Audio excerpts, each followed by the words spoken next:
Sen Chiao, professor of meteorology and climate science, joining us from Washington, D.C. Sen, thanks for joining us. You know, when you Thanks, Haley. see something that was very, very close to being a Category 5 slamming into these highly populated areas, as we've been saying, we don't know what this is going to be looking like in the next couple of days, but what are you expecting to see? Well, first of all, this is actually forecast days before. It's very strong, very intense hurricane, and the local government already put a warning to the residents in terms of evacuation. Oftentimes we underestimate that the strong mother nature that this kind of natural disaster could bring us. And this is actually what we are seeing right now. A lot of rain, flooding. All the city got flooded.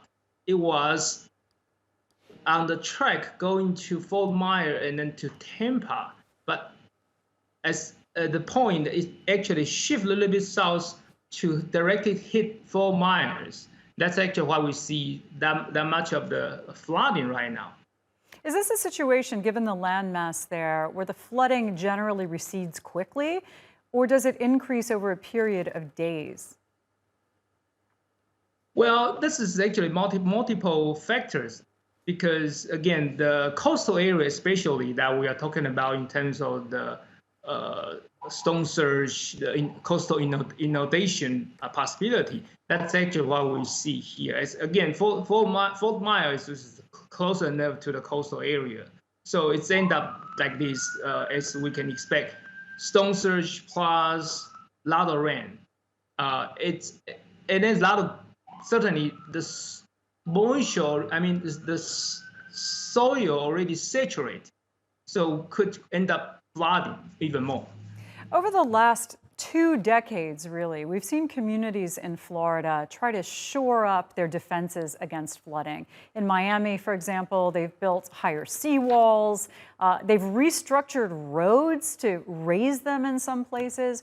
How good a job would you say these coastal areas have done in trying to protect people from the inevitable hurricanes?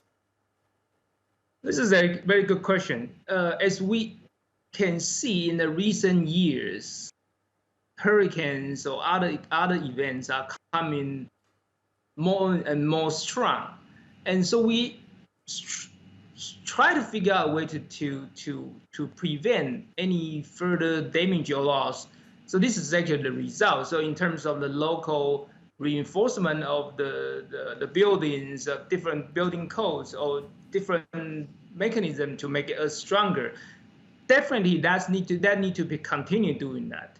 On the other hand, I think one thing very important is actually more how general residents to be able to digest, be able to understand the information that strong, powerful hurricane made landfall at Fort Myers, how we actually understand the message, how we actually prevent or just evacuate, follow the government order.